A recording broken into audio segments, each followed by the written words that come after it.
a un niño que se ha leído a una edad muy temprana, más de 1000 libros. En serio, no. Tico. Sí, Tico, Ah, sí, sí. Un niño de Guanacaste. Sí, claro. Y bueno, ¿es una rara avis o habrá también? No, se pregunta uno. Sí, claro. O será que hay por ahí larvada una reacción que hace que haya muchos carajillos que están haciendo eso? El número no importa, pero es grande. Sí, claro. Es grande. Y de veras lo entrevistó y él me contaba luego que no es cuento. No es cuento.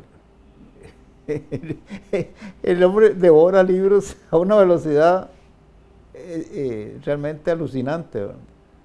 Es interesante. Los sistemas educativos a veces promueven eso, Sí. pero en nuestro medio no tanto, lamentablemente, porque yo creo que esto tiene que ver mucho con los maestros, Claro. con los profesores, que son los que tienen que estimular la lectura, el enamoramiento por la lectura y los libros, y el disfrute, porque al final es un problema de disfrute, ¿verdad? De compañía. Un libro acompaña. No hay una persona sola si está con un libro, para decirlo así. Yo estuve hace unos días en contacto, no me acuerdo de qué tipo, con alguien que me juró que desde que había sacado el bachillerato no había vuelto a leer ningún libro. Claro. Como gran cosa. No, me lo cuenta sorprendido. como algo natural, es Sí, decir. sí, claro. Y entonces, y yo me puse a pensar, bueno, pero eso no me dice nada, es decir, ni me parece grave, ni me parece... Sí. Es simplemente una característica de una persona. Y ahí yo conozco gente que me dice, tengo 30 años y nunca pateé bola. Sí, claro. No, pero también eso tiene que ver hoy hasta con las estructuras físicas del ambiente. En las casas ya no hay, no voy a decir bibliotecas, espacios para poner libros, ni siquiera estanteros. Antes, Sí.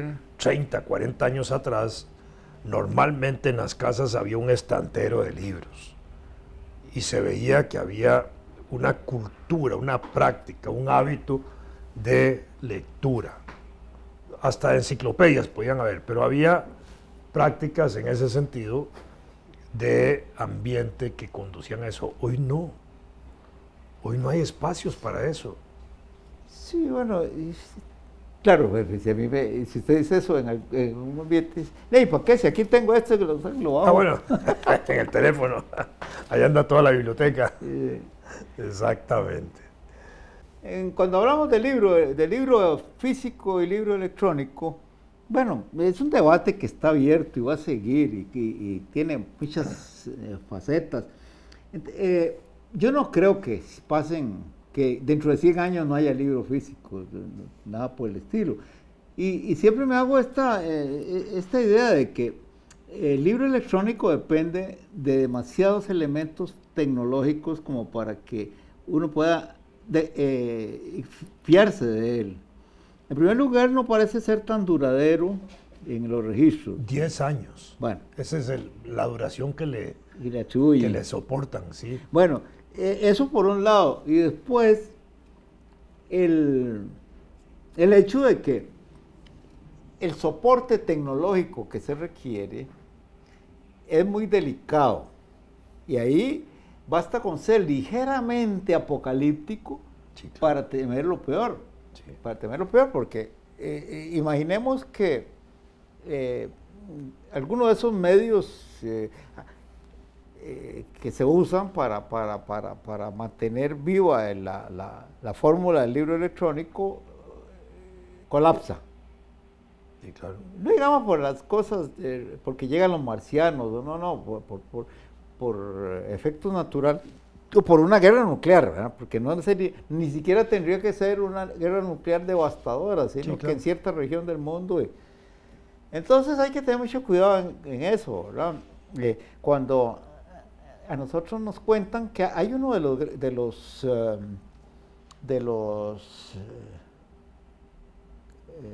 trágicos griegos, que no me acuerdo cuál es, que se sabe que escribió 70 tragedias y solo 7 se conocen.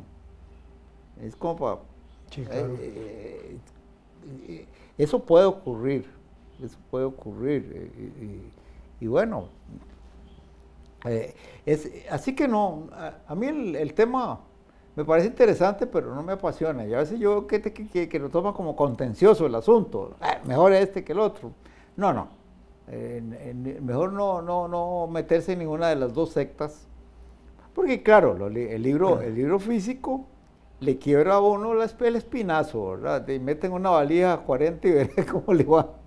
En cambio, en una llave maya que llaman, uno puede tener 1000 o más, ¿verdad? Sí, Entonces, sí, claro.